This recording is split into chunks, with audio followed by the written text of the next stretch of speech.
ಇವತ್ತು ಬೆಳಗ್ಗೆ ಎದ್ದು ನೀಟಾಗಿ ಸ್ನಾನ ಮಾಡ್ಕೊಂಡು ಕಾಲೇಜ್ಗೆ ಹೋಗೋಣ ಅಂತ ಹೊರಟೆ. ನಮ್ಮ ಬ್ರೋ ಮಲ್ಕೊಂಡಿದ್ರು, ಅವ್ರಿಗೆ ಬಾಯ್ ಹೇಳ್ಬಿಟ್ಟು ಕಾಲೇಜ್ಗೆ ನಮ್ಮ ಸಿದ್ದು ಮಹಾನ್ ಕಲಾವಿದ, ಬೇರೆಯವ್ರ ಐಡಿ ಕಾರ್ಡ್ ಎತ್ಕೊಂಡಿದ್ದೆ ಕ್ಲಾಸ್. ಜಗ್ಗು ಮಹಾನ್ ಕಲಾವಿದ. ಇವತ್ತು ಫಸ್ಟೇ ಆಗಿರೋದ್ರಿಂದ ಕಾಲೇಜ್ಗೆ ಹೋಗಿ ಯಾವ್ಯಾವ ಹೊಸ ಕ್ಲಾಸ್ ಕೇಳ್ಕೊಂಡು ವಾಪಸ್ ಕಾಲೇಜ್ ಮುಗಿಸ್ಕೊಂಡು ನಾವು ಗ್ರೌಂಡಿಗೆ ಬಂದ್ವು. ಗ್ರೌಂಡಿಗೆ ಬಂದು ಹಂಗೆ ಒಂದು ಫಲೂಡ ತಿನ್ಕೊಂಡು ಪಿ ಜಿ ಕಡೆ ಬಂದು ತಿರ್ಗಾ ಜಿಮ್ಗೆ ಹೋಗಿ ವರ್ಕೌಟ್ ಮುಗಿಸ್ಕೊಂಡು ಬಂದೆ. ಎಲ್ಲ ನೀರು ಬಂತು ಅಂತ ಜಿಮ್ಮಿಗೆ ಹೋಯ್ತಾ ಇದೆಯಾ? ನಾವೆಲ್ಲ ಜಿಮ್ಮಿಗೆ ಆಗಲ್ಲ, ನಾವು ಹಿಂಗೆ ಎಕ್ಸಸೈಸು ಯೂಟ್ಯೂಬ್ ನೋಡಿ ಕಲ್ತ್ಕೊಂಡಿದ್ದು. ತಿರ್ಗಾ ಜಿಮ್ ಮುಗಿಸ್ಕೊಂಡು ನಡ್ಕೊಂಡು ವಾಪಸ್ಸು ಇನ್ನು ಕತ್ಲಾಗ್ತಾ ಬಂತು. ಪಿ ಜಿ ಕಡೆ ಬಂದರೆ ನಂಬ್ರು ಆಚೆ ಕಡೆ ನಿಂತ್ಕೊಂಡು ಏನೋ ಮಾಡ್ತಾಯಿದ್ರು. ಆನಂದ ಆನಂದ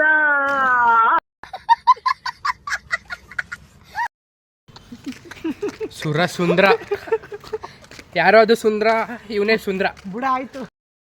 ಯಾರು ಇವನು? ಇವನೇ ಸುಂದ್ರ. ತಮಾಷೆಗೇನೋ ಒಂದು ಮಾತು ಅಂದ್ವಪ್ಪ, ನಡ್ರ ಎಲ್ಲರೂ ಊಟಕ್ಕೆ ಹೋಗೋಣ ಆಚೆ ಕಡೆಗೆ ಅಂತ. ಎಲ್ಲ ಬೈಕ್ ಎತ್ಬಿಡೋದಾ? ಎಲ್ಲ ಬೈಕ್ ಎತ್ಕೊಂಡು ಹೋಗಿ ಆಚೆ ಕಡೆ ಊಟ ಮುಗಿಸ್ಕೊಂಡು ವಾಪಸ್ ನಾವು ಪಿ ಜಿ ಕಡೆ ಬಂದ್ವು. ಆಯಿತು, ಆಮೇಲೆ ಮತ್ತು ನಾವು ಪಿ ಜಿ ಕಡೆ ಬಂದರೆ ಇಷ್ಟ ಆದರೆ ಒಂದು ಲೈಕು, ಒಂದು ಕಮೆಂಟು, ಒಂದು ಫಾಲೋ. ಮತ್ತೆ ನಾಳೆ ಸಿಗುವ, ಬಾಯ್. ಅಷ್ಟೇ.